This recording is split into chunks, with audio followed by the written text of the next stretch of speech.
with Tyson Bryden. Welcome to Nonstop Rock Talk. I'm your host, Tyson Bryden. On today's show, I'm very happy to welcome guitarist George Lynch. George, welcome. How's it going? I'm doing great. Sorry about the lateness, but that was due to my ignorance of technology. That's all good.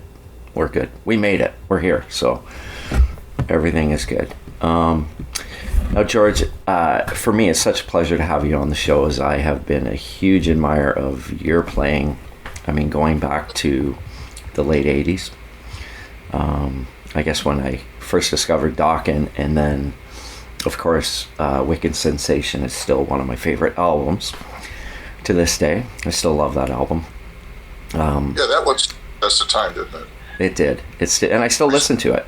It's, you know, and it's funny with that album, because there's certain songs that I loved when it came out, but now when you're still listening to it and dive into it more, those songs I still love, but there's other ones that I love a lot more. Yep. There's a problem with making a really good album. It's hard to make another one. Oh, absolutely, right? Yeah, because, you know, you're constantly chasing that. Yeah. And that can be problematic. Because when you wrote that, when I recorded that one, you weren't chasing anything. Right. Except a dream and a vision. And so... Did you... Sort of the... going into the next one, did you feel that pressure to do the next one, to have it be more like to still phonically sound like that? Well, we made the idiotic decision, and I say we because I like to spread the blame around a little bit, even though it was probably more my decision than anybody else's, to completely turn away from what we had established in Wicked Sensation and go a completely different route and go backwards and try to recapture some of the Dokken-esque thing. And our thinking was, and when I say our, I mean mine, was that, okay, we launched ourselves into a certain level of recognition, and you know, we've got reviews and so forth, and fans. Everybody loved the album. We thought, okay, well, to get to the next level, to get to that level that we were at with Dokken, which was a million record selling out band, sold millions of records every time we put out a record. We needed to copy that and not build on what we had just done, which was retarded. We shouldn't have done that. So we got a different singer that was more polished. We wrote more polished songs. We had like this pristine, clean production versus the greasy, bluesy, nasty, Wicked Sensation kind of sound that we had. Yeah. Everything from A to Z, the way we recorded that record and the way we wrote it was geared towards that. A more polished, you know, we wanted a hit song, hit record. And you don't write hit songs and records by writing hit songs and records. You just be yourself, and we forgot that. We paid a price for that. So the second record was not critically acclaimed and sold half as many as the first record. And then Nirvana and that whole movement came along and wiped everything out. Everything changed. Title it. Yeah. You know what? I do love that second album. Embarrassing to be a guitar player. Pardon me? Then it became embarrassing to admit you were a guitar player. Yeah, which was... For like 15 years. That was horrible. I lived in a cave and barely came out and saw the sunlight. I grew my beard. It was just crazy. Yeah. My guitar. I mean, I do love that second Lynch Mob album. I do really like it. I think it's a good album. Yeah, but it was just for me, it didn't stand the test of time like the first one, and you're right. It was, you know, but hey, you know, hindsight's always 20/20. So what are you gonna do? Yeah, exactly. But with that said, you have a new Lynch Mob album entitled Babylon. I have to admit, I'm really digging it. Really good. I got the vinyl in the mail from Amazon probably a week or so ago. I've listened to it a few times. Really like it. I mean, it does feel like there are some elements of Wicked Sensation in spots, but also it's very fresh and new, and if that makes sense. Yeah, I wouldn't say that it's an album that just created, a new thing unto itself, like Wicked did.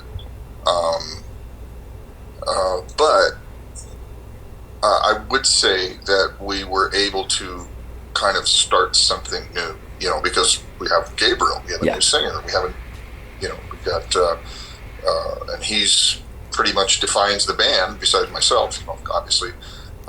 So we took a new trajectory. And honestly, when I listened to the record after it was mixed, I mean, obviously I'm involved with the record, we're writing it, and everything, months and months, but but you don't really know what you have until you really settle back and listen, and more critically instead of creatively. And at that point, I thought, this sounds like a Guns N' Roses record. Really? I'm not even the big Guns N' Roses fan, so it wasn't like it was intentional. But anyways, I didn't even know what we were writing. It's not like we had a goal or a purpose or an idea. We just kind of went for it, And we've been touring for like a year and a half, and we thought, this is a really great band. This is a great version of the band. We need to document this. And we started writing ideas on the road, and that's how it happened. It was a pretty organic process. That's amazing. Was there any expectation from Frontiers in terms of how the record turned out? Did they want it to sound like early Lynch Mob? Or because of your long-standing relationship with them, did they allow you the creative freedom that every artist appreciates? I don't think they could put any pressure on me to do anything in particular, and I didn't know about any expectations they had other than they are a label that really is geared towards 80s melodic. I mean, that's what they personally love. So they, I think they're a home for bands like that, and that's what they prefer. I mean, their contracts actually do say, which is very amazing to me that they say this, they actually say the band that there's no Led Zeppelin influence allowed. Really? Songs. I'm like, okay, that's pretty much an impossible ask, because no kidding. Every single one of us all have Zeppelin influence, just sown throughout our bodies and our minds and our creative aspect, how we are and how we write. Yeah. That's all in there. That you get rid of that. It's like saying don't have any Van Halen or don't have any Hendrix. I was like, what? That's part of the fabric of rock and roll. I mean, you can't get rid of that. So it's kind of interesting when I think what they mean is more overtly Led Zeppelin. They don't want anything that sounds exactly like Zeppelin, but it just kind of fascinates me, because really everything that I love is comes from the 70s. Yeah. And I signed with a label. There's no 70s music, and no jamming, and no progressive, and no new metal. That's a lot of no's. Yeah, no kidding. Wow. So then you're probably like, what do I do now? What's that?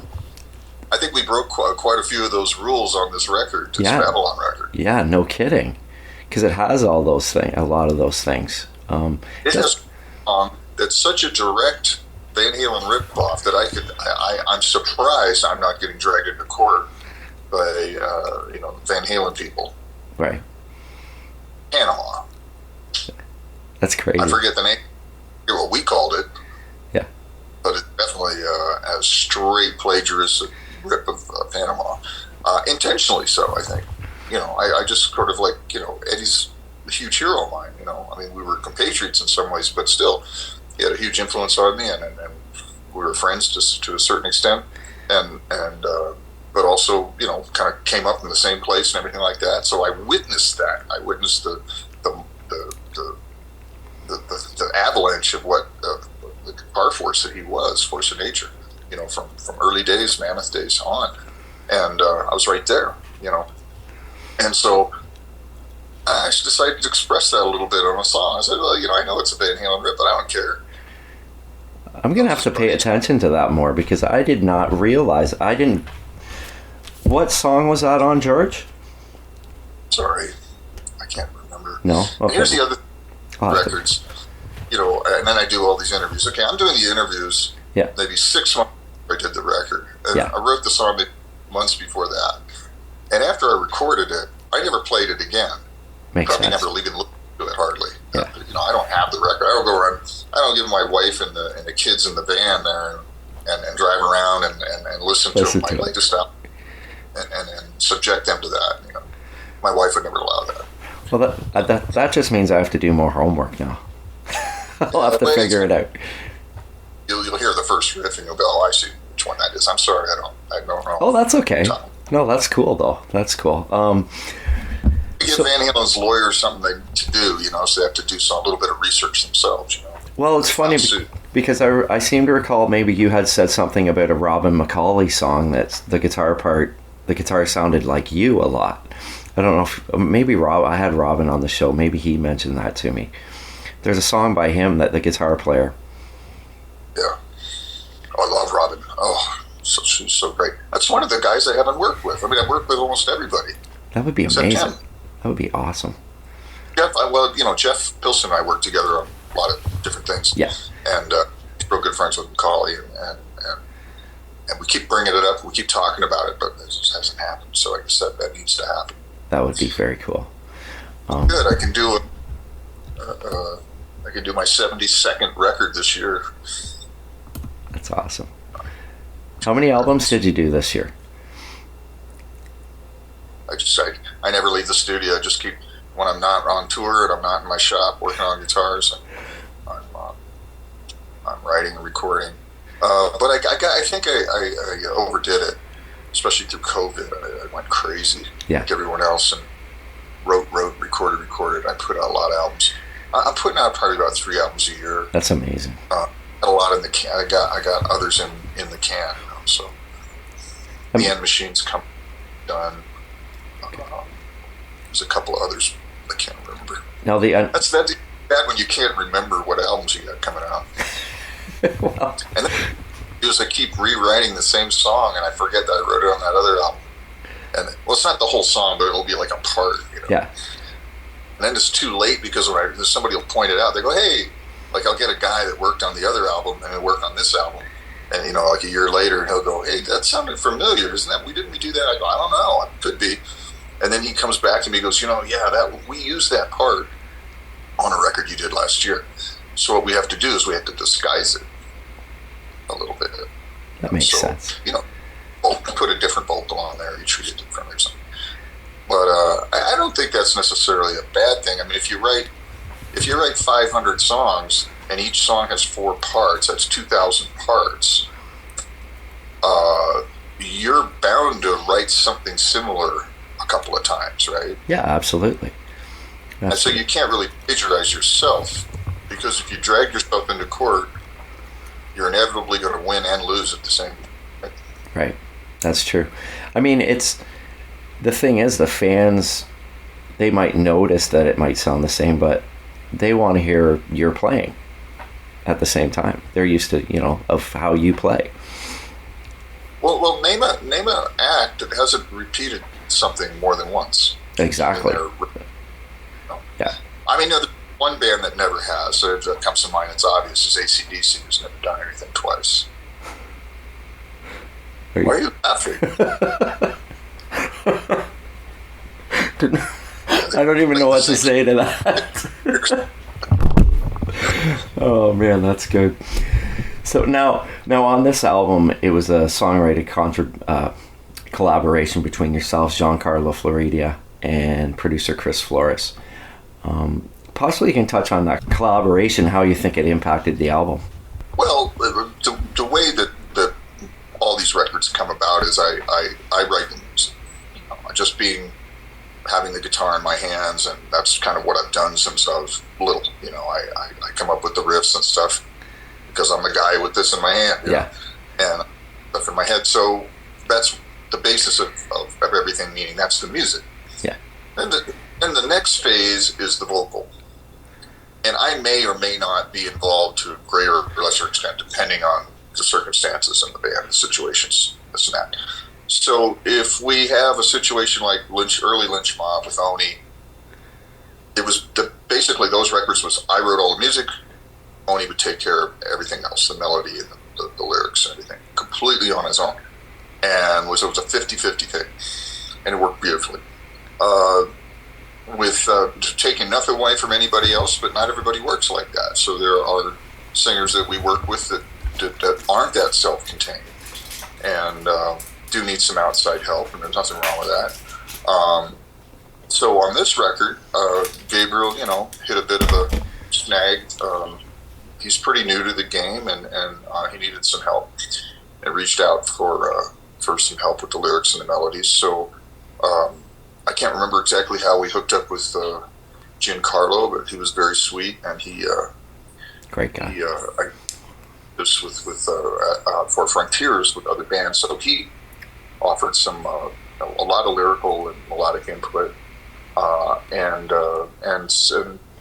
Chris offered, I think, some lyrics, but more.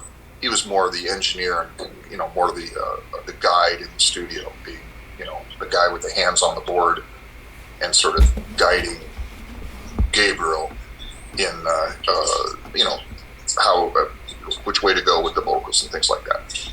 I wasn't in the room the whole time, so I couldn't tell you exactly how that went down. But and then I offered some things as well. I'd listen to the lyrics and I go, hey, use this for the hook and try going here and there. So basically, it was a community effort. That's we all awesome. Sort of collaborated and got us over the finish line. So and it's a little bit complicated, but everybody pulled together, did what we had to do to get it to make the best record we could possibly make. Yeah, and it sounds sonically. It sounds very good. I like this. I like how it sounds sonically. The drums sound really good. Thank you. Yeah. Well, you got Jimmy DeAnda, Yeah, he's a crazy drummer. He's so good. Yeah. And we did all this. We did most of the recording remotely. I do all my guitar stuff in my own studio generally. I've an engineer in. Jared worked out in St. Louis at a studio that he has set up out there. Jimmy's got his own studio, self-records, and then Gabriel would go work with the engineer at his studio. And so we were never at one point ever in a room together, not even during writing. Wow. So the fact that it came out and sounded so cohesive is pretty amazing. That is amazing. I'm sure you would have conversations during the recording. You would have conversations during the recording, I would assume. Like of how everything's coming together, maybe. But I guess you would. You mean me being involved and being? Yeah. Oh yeah. It's 24/7 job. You're sitting there on call. You're getting reams of texts and emails and links and Dropbox links and so forth. And, just constantly all day, and monitoring everything and working between. Or I go down to the studio, or people send me stuff, and we're having to get other outside people involved too. Steve Slate was involved heavily with the drum sounds, and we'd have other people come in and help us get certain things accomplished. So there was a lot of managing going on. Challenging, difficult part of the record was managing all that stuff. Yeah, no doubt. In terms of your guitar that you're recording at home, do you have it set up and it's toned into exactly how you want it? Oh yeah. It's a kind of a set thing I have that I've developed over the decades that works. So I've got walls of amplifiers, and everything's pre-mic'd and pre-wired into the specific mic pre's and effects and so forth. And guitars are all set up for certain things, and everything's easily reachable to where I can just switch very quickly and go from this to that to this to that in a minimum amount of time. And I designed it that way intentionally so I could work efficiently, quickly. Because what I think is the enemy of creativity is when you get caught up and stuck, in some kind of technical problem. You get an engineer that's slow and he doesn't know how to do something, and your idea's gone. Or you have some technical problem with we got to switch to a different amp setup, so let's stop, let's go move the mics, let's plug in different amplifiers, let's plug in different preamps, and Now let's test that. Let's get new levels and everything. Okay, now what was that idea you had? I don't know. And then it's gone. So come very quickly, and they go away very quickly. So I know that about myself. And my number one rule with engineers is always record the first thing I play. Because I can't tell you how many times that's happened where we sit down, everything's fired up. I just hit go, and I go, when I do this whole thing, I look over and I'm done. I'm almost like exhausted. I go, I just played my heart out there. And he goes, okay, that was pretty cool. Did you want me to go to record now? Oh, no. Times that's happened. And I had no idea what I played. I played all this cool shit that were like maybe bases of new songs and, different things. And then I try to chase that, and it never works. You got to I'm just kind of spontaneous guy. I got to have to capture the moment, and that's it. And it's gone.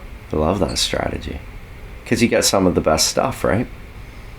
It's very frustrating. It's very stressful, because guys that know theory and know what they're doing, they can play what they played twice. I can't ever do that, and I don't know why. I have some mental block or something. So I can come up with something that's really cool, and then it evaporates into the atmosphere very quickly, and it's never recaptured it. I don't care if I've been playing the song for 40 years. I can never play it again. I'll never play Mr. Scary like I played it on this long record. Right. Because I have no idea. It's just spontaneous. The only solo I've ever played that I thought was preconceived, that was worked out beforehand, was Tooth and Nail solo. Oh. And because Jeff Pilson forced me to sit down and do that. Really? Jeff is a very and sort of teacher and that kind of thing. He forced me to be disciplined, and I'm very grateful for that. Actually, Jeff and I just did a video. We did 2 videos for the End Machine upcoming release. And we were out in the desert, we're doing the videos, and we're in this little kind of like Adobe house where we're kind of staging the whole thing. And he goes, did you listen to the song? I go, well, I didn't really have time. He goes, well, and he was so upset with me, or disappointed in me, and that made me feel bad. And I go, I'm sorry, Jeff, I've just been so busy. He goes, well, that's irresponsible. I show up at videos, you shoot, not know your own song. And because I just fake it, Yeah. And he's right.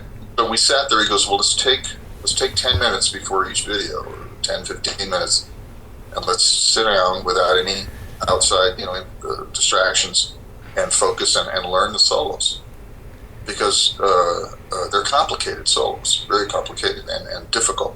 And he goes, let's nail those so you're playing them accurately, so your guitar fans will sit there and go, shit, he's actually playing the actual solo. And we did that, and it came out great. And I didn't think I could learn it, and I learned it because he helped me. He sat there with me, and he goes, do it again, do it again, do it again. Yeah. You're doing it. Play it here. He's fantastic. He's amazing. That's awesome. He's my Malcolm Young. Yeah. Another AC/DC reference. I love it. So I assume, most of those End Machine songs you won't ever do live? Listen, we all want to play everything live. Yeah. And the End Machine would love to tour. But when you put together the fact that the bass player is in form, and they tour 125 shows a year. Yeah. When I'm doing in my 9 projects, and then Gearist, the singer, lives in India, and has other projects, and Steve Brown is in Tesla. Yeah. It's really difficult to find, a window to do that, and then because tours you have to plan in advance, obviously 6 months in advance. Yeah. And you have to commit that space, so you have rehearsals, and then you got to get a crew, and then you set up this tour, and you have to tell Foreigner, and you have to tell Tesla, and you have to tell other guys, hey, we're going to be busy. Yeah. Doing what? End Machine? What's that? Okay, tell Foreigner we can't tour for 3 months. Yeah, and that makes I totally get that.